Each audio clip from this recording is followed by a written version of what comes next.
Okay, I think it's live. All right. Hello. Hello. Hello. Saturday. Yes. How are you? Check on the computer. So, should you travel with no plan?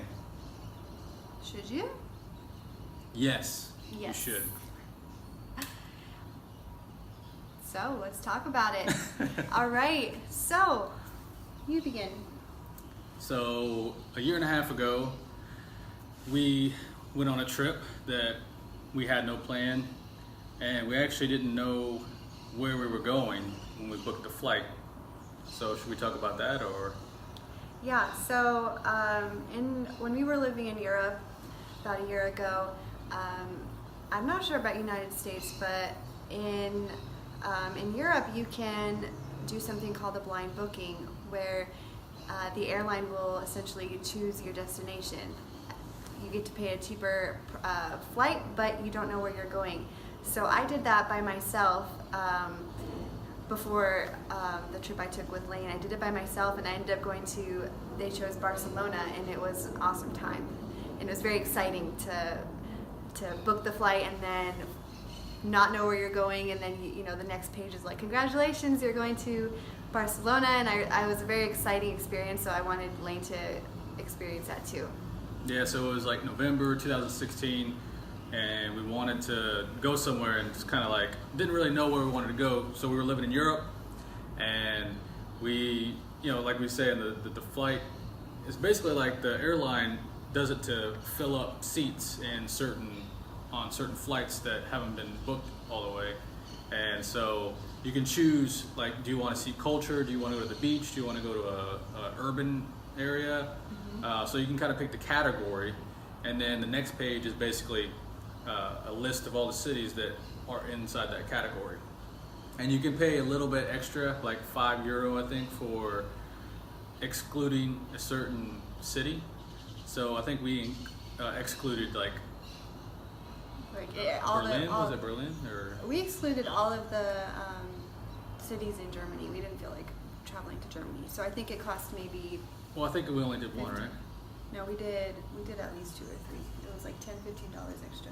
Oh, okay. Yeah, so we ended up getting Brussels, and that was a couple days before, and then we basically, the night before we flew out, we got the hotel, and that was the extent of all of our planning. And I can't remember exactly how we got the hotel, but it was, you know, we kind of go through a list of like, all right, usually we check out Airbnbs at the, you know, that's like usually sometimes the cheapest way. We didn't want to do a hostel this time, so we looked at different hotel websites and stuff. So that's what we did for that one. And then we didn't really do any research, because almost all of our trips we do tons of research. We figure out, you know, the top 5 things to do in Paris or whatever, and we're like, you know what, we're just gonna go with no plan. We're just gonna see what happens. What happened? Well, we ended up, you know, after we bought the tickets, we ended up waiting for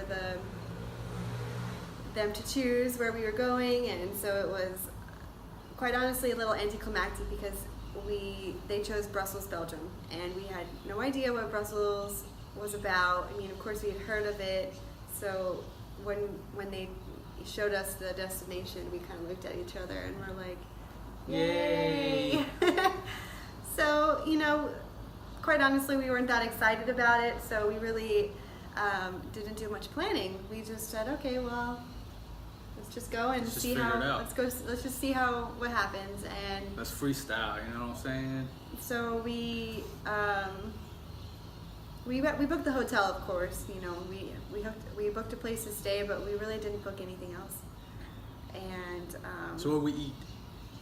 What did we eat? What did we eat? Yeah, while we were in Brussels. What did we eat? Yeah, what did we eat? We ate. I'm trying to freestyle a little bit. What did we eat? What did we eat? Yes. We ate. I'm trying to remember. We had a lot of really great French fries. Food. Yeah. So I guess so. All of this, all we learned about Brussels, we learned on the fly. Basically, we found out that French fries, that Belgium is home of the French fries. So we had to try the French fries. The only thing I'd really heard from Belgium was waffles, Belgian waffles. So that was the only thing I wanted to do. What do you remember eating that stood out? Well, we remember that Titanic Restaurant?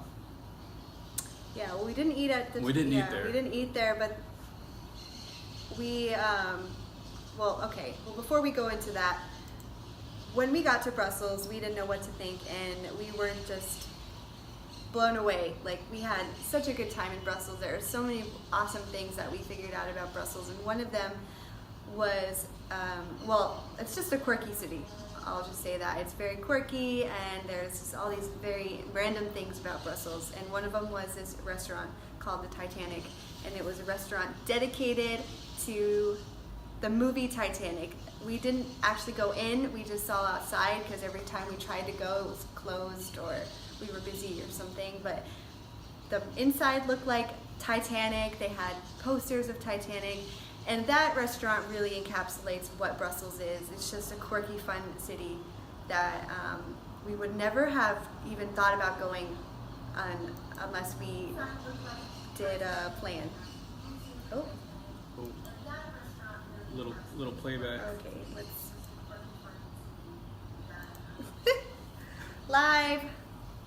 Live from Panama. It's Saturday afternoon.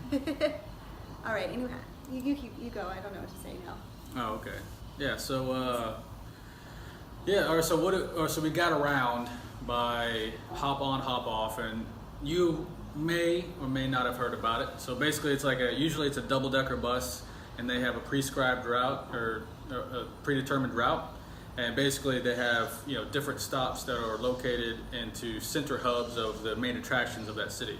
So that's how we got around. And usually it's like €20, $20, somewhere around there. And it's a great way to use that as not only a way to see things and to get an overall view of the city, but also as like a taxi, so it's pretty cheap.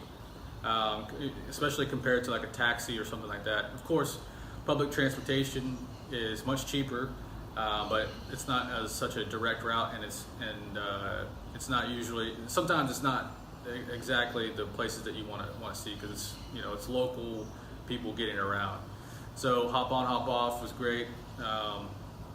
We stopped by this what's that thing called? The big atom thing. Atomium. Atomium. I think one of the most popular landmarks in Brussels. Yeah. So we stopped there, and then we walked around for a little while, and then we stumbled upon this place called Mini Europe, and it's basically like all of the most popular attractions in Europe: the Eiffel Tower, Leaning Tower of Pisa, Buckingham Palace. All the cool places that everybody wants to visit in Europe, and you can just basically walk around in a little mini theme park. And so that was pretty fun. After that, when did we go to that one place, the Harry Potter thing? Yeah, was it that day or? It was that day. Yeah, so another really quirky thing about Brussels was they were having a Harry Potter exhibition. And of course I wanted to go to it. And it ended up being just a traveling exhibition of all of the clothes that the actors wore in the Harry Potter movies, and by itself it was kind of just it was just the clothes, but it was really fun. I mean, it was very well made, and I got a Harry Potter scarf, but it was just these little trips, these little finds that we encountered on the in the city that was just made the trip really special. We had no idea that was going on either. It was just a surprise, and yeah. So the whole thing was just like we're stumbling upon different little adventures, activities, and it was an overall good time. Mm-hmm. I had a really great time in Brussels, and I would go back, but when we first found out about it, it was I don't know about it, should we have went somewhere else? But ended up being a great time. Yeah, it was one of my favorite trips we took in Europe, for sure. Because everything was just freestyle. We were just like going with the beat, you know what I'm saying? So for you, how does all of this apply to you? Where are you at? Are you in the U.S.? Are you living in Europe? Are you in Central America, South America? So for, because we were living in Europe, so it was easy for us to like kind of get a flight from here to there. Wherever you're at, you don't have to be so spontaneous in picking the actual flight, but you can decide to get a cheap ticket to, like if you're in Denver, you could go to Vegas. You could look up cheap flights from Denver on Google, and I'm sure you could find, 2 or 3 really good deals for like $100 or something like that per ticket, round trip. So if you do that, you can just pick, okay, let's go to Chicago, or let's go to Vegas, or let's go here. And then just once you get the ticket, maybe get like a hotel or accommodation just to make you feel like, all right, yeah, let's take care of that. But other than that, just kind of explore the city, go around and see what happens, and just kind of just live a freestyle kind of like trip. Because there are times for planning and there are times for research, but then sometimes you should just go with the flow. And a couple years ago, there's this concept called trusting the method. Trusting the method. And you want to tell them about it? No, you can. It's your method. Well, so like, it's not really a tested method, but basically it's like an idea to where you just kind of go with the flow, and you are curious, you ask questions from the locals about things that you are interested in, and ask them their story, and ask them, hey, what's a cool place to go to that's like, kind of hidden, or not many people know about, or not many people visit, and you just kind of go with the flow, and you never know what's going to happen. I think it's trusting that everything's going to be fine no matter what happens.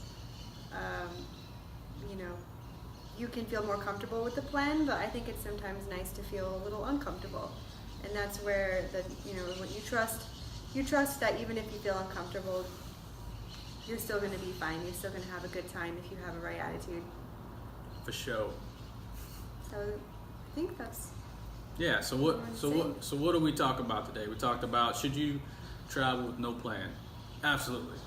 You should try it every once in a while, and it just may surprise you. I think that's all we have, right? Yeah. Until next time. All right. We'll see you guys Bye-bye. later. Bye-bye.